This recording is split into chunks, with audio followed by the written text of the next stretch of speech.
Vendredi 24 avril 2015, tentative de résistance numéro 5.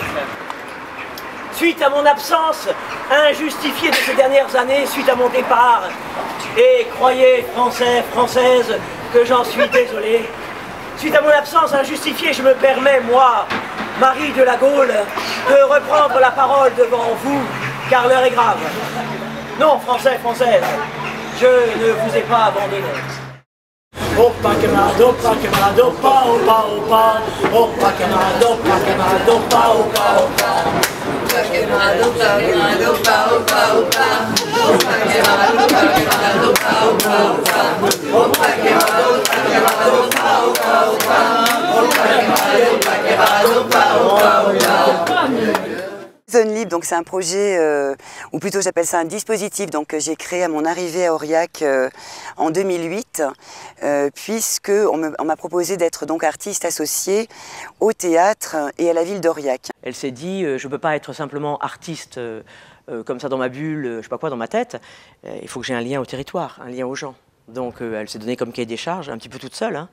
C'était pas la DRAC qui lui a demandé de faire ça au départ. Et donc elle s'est dit, ok, tous les mois je crée un rendez-vous en dehors de l'institution, en dehors de ce qui est prévu, de la case bien racontée. En 2008, avec le soutien donc, du théâtre d'Aurillac, j'ai mis en place comme ça, dans les cafés, dans des lieux de vie, dans des carrefours de vie, chez l'habitant, dans des caves, dans des champs comme aujourd'hui, dans des prés, dans des écoles, etc. Donc des formes artistiques qui questionnent et qui interrogent donc cette façon d'écrire le monde. Tentative de résistance numéro 2. Je suis vieille. Je suis la vieille de tout le monde. Celle qu'on fait venir au dessert dans les banquets républicains en espérant qu'elle pousse la chansonnette. Je suis la vieille qui peut vous faire pleurer avec le chant des partisans. Je suis la vieille qui vient se baffrer de chantilly avant de sucrer les fraises. Et ne croyez pas que les vieux ne mangent pas, je suis la vieille qui vit trop longtemps et vient vous prendre le pain de la bouche. Il me semblait impératif, parce qu'on n'est tout simplement pas prophète en son pays, de donner à entendre et à voir aussi d'autres artistes comme moi qui cherchaient, à travers cette langue d'aujourd'hui, une langue qui est sans cesse en invention, sans cesse renouvelée, puisqu'aujourd'hui cette langue elle est libre de tout, hein. L'auteur aujourd'hui il s'empare voilà, du langage internet, il s'empare du verlan, de la philosophie, du langage mathématique, du langage informatique. Donc cette langue d'aujourd'hui, elle est extrêmement riche. C'est une espèce d'immense tohu-bohu voilà, qui s'empare de tous les codes, les symboles, de toutes ces façons de parler le monde. Voilà, un artiste, c'est quelqu'un qui va aller à la rencontre de l'autre.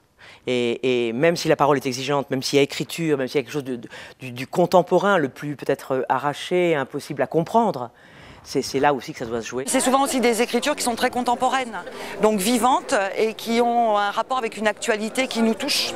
Donc ça nous permet aussi en tant qu'individu dans le quotidien où parfois on a tendance un peu à s'endormir, ça nous remet un petit coup de pied au cul où d'un coup on se dit « Eh oui, attention, soyons vigilants ». Tentative de résistance numéro 3. La vache laitière de vos frais pâturages, c'est moi. Le lait de la France, c'est moi. Celle qu'on accuse de polluer la planète, c'est moi.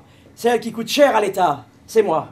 Celle qui aurait pu être élue vache fémène, mais qui n'a pas réussi le casting, c'est moi. Je suis juste celle qui ira à l'abattoir en chantant. Je suis celle qui beugle comme d'autres vaches quand d'autres vaches sont torturées, quand le troupeau est dispersé à la bombe lacrymo. Pour moi, il s'agissait tout simplement de remettre en question, si tu veux, l'institution. Et de faire connaître les artistes d'aujourd'hui.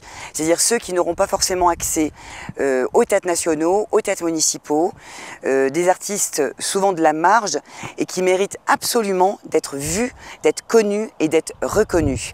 Et c'était une façon aussi de désinhiber peut-être certaines peurs que pouvaient avoir certains habitants à dire « Oh, c'est pas pour moi la culture, moi je suis paysan, Nadège, alors tu comprends, j'ai pas fait beaucoup d'études, moi j'aime la nature, les animaux, la poésie, je sais pas si je pourrais comprendre, etc. » Et c'est de leur montrer voilà, que ce verbe d'aujourd'hui, en fait, dans la façon dont il s'écrit, dans la façon dont il pense le monde, dont il le déforme, bien évidemment que ça intéresse tout le monde. Non, Français, Françaises, je ne vous ai pas abandonné.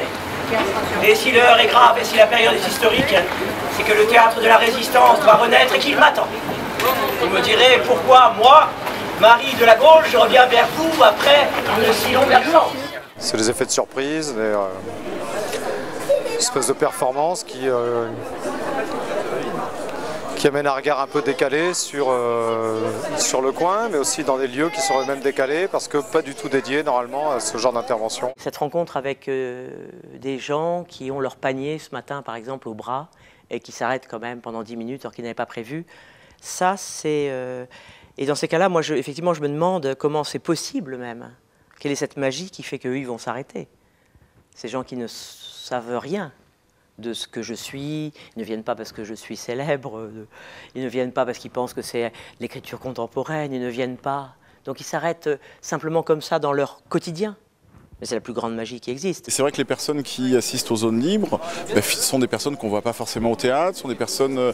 donc cette ouverture culturelle, elle est extraordinaire. Moi, ma plus grande récompense, et pour les artistes que j'invite aussi, c'est la convivialité. C'est le dialogue.